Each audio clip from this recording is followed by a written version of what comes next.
Hey everyone, day 9 of Red January and week 9 of my main training plan. I'm joined today by Andy at last. Right. You've seen Andy a few times running past me on the canal path, but today we're joined. And Andy just asked, we're doing a hill rep session, and Andy just said, what's the main benefit, right? Yeah. Of a hill rep session. So I was just saying, sorry Andy, we're on a narrow path.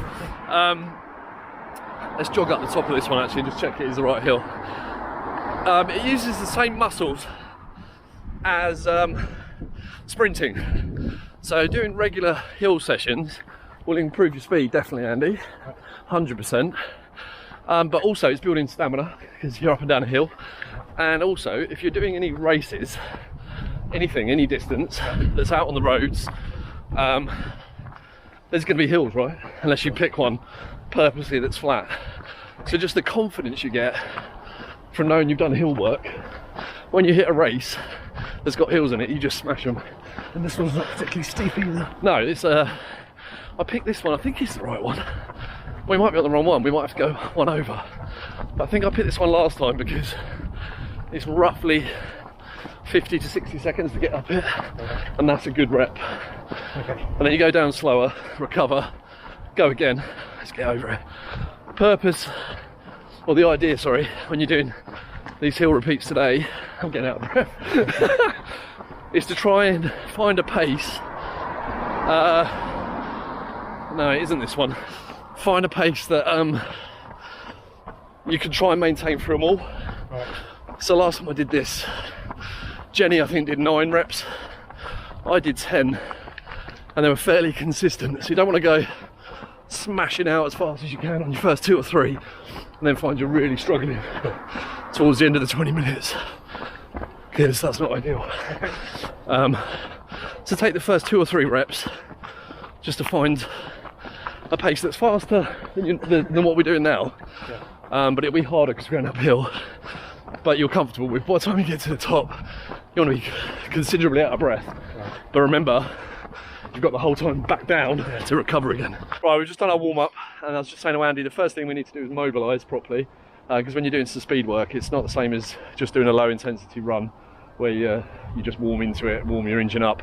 We're going to go into some high intensity stuff pretty quick, so we need to make sure each of our main kind of joints and muscles are warmed up pretty good. So we'll just run through those really quickly. I'll put the camera over here. So just start with arm rotations, get your shoulders nice and loose. Just do 10 in each direction, forwards and backwards. Because you'll be surprised when you're running up a hill, you tend to lean a bit and your shoulders can take a bit of a battering. Arm swing's important when you're running as well. Driving, you want to really drive your arms. You try not to go across the body. Try and keep your arms nice and straight, and it will help because there's a natural spring. If you push back, that spring gives you momentum. Your whole body's connected. And gradually make them bigger if you get up to 10. And then just change direction. Do them in the other direction. Again, start small and then gradually build them up. Then we want to do our knees and our hamstrings, so we do some gentle squats. Don't put your knees over the front of your toes, just nice and sitting back into the squat. Rotations, you can either do them like that on the floor or just lift your foot up and do it in the air. Do 5 to 6 in each direction on each foot. You've got tight calves. Yeah. And the other thing you should do then is just lean against this wall. I don't know if you'll get it on the camera very well, but we'll try. If you've got tight calves, what I used to do, lean against the wall about that far back and just do this as quickly as you can. Do it for about 20 seconds and then do this, turn your feet in and do the same thing, and then turn your feet out and do the same thing. Calves up on the Achilles as well, so connected. And once you've done those, the last thing to do is just some leg swings.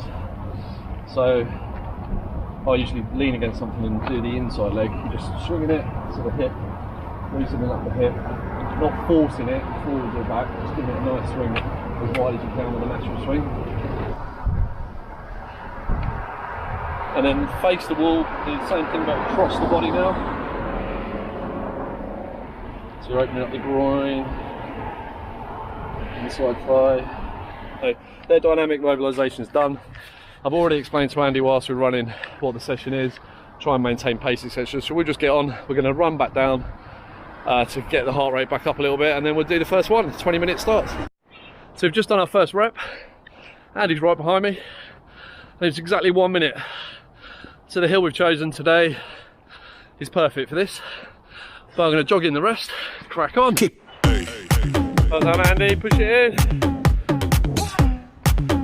3 done. After giving Andy advice about finding the right pace in the first 2 to 3, I'm feeling like I definitely went out too fast. Look up the hill. Well done.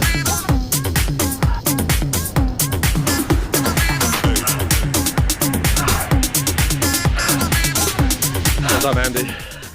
I'm halfway through, 5 done. Same with Andy. I'm not going to do 10 like I did last time. I think we've only got 8 minutes left in total. But I'm not back down yet. So the hill's slightly longer than last time and I'm slightly fatter. 15 seconds left on the clock, I'm doing 1 more anyway. Go around it up to 8, haven't you?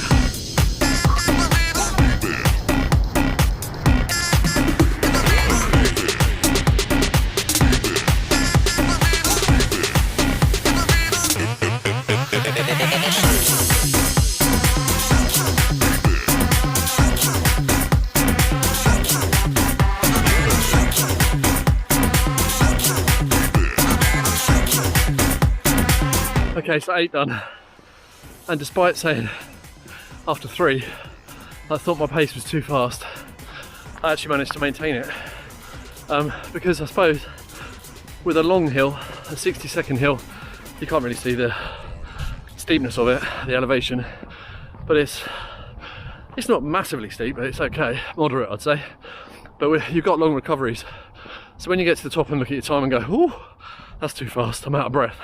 By the time I got back down to the bottom, I was ready to go again. And I maintained that across all 8, which is the goal. So, in fact, the last one was the quickest, but that's quite common as well, because you just know you're finishing. It's the last 100 metres you go for it. But let's check in with Andy when I get down the bottom and see how he did. Andy? Horrific? Yeah. You didn't enjoy it? No. Not even though it's finished? Well, yeah, I'm enjoying that. I thought the 20 minutes went really quick. Yeah, it did. It's just realised how unfit you are. But that's the first time you've done a hill session, right? Yeah. Okay. Have you been following the low heart rate stuff? Yeah.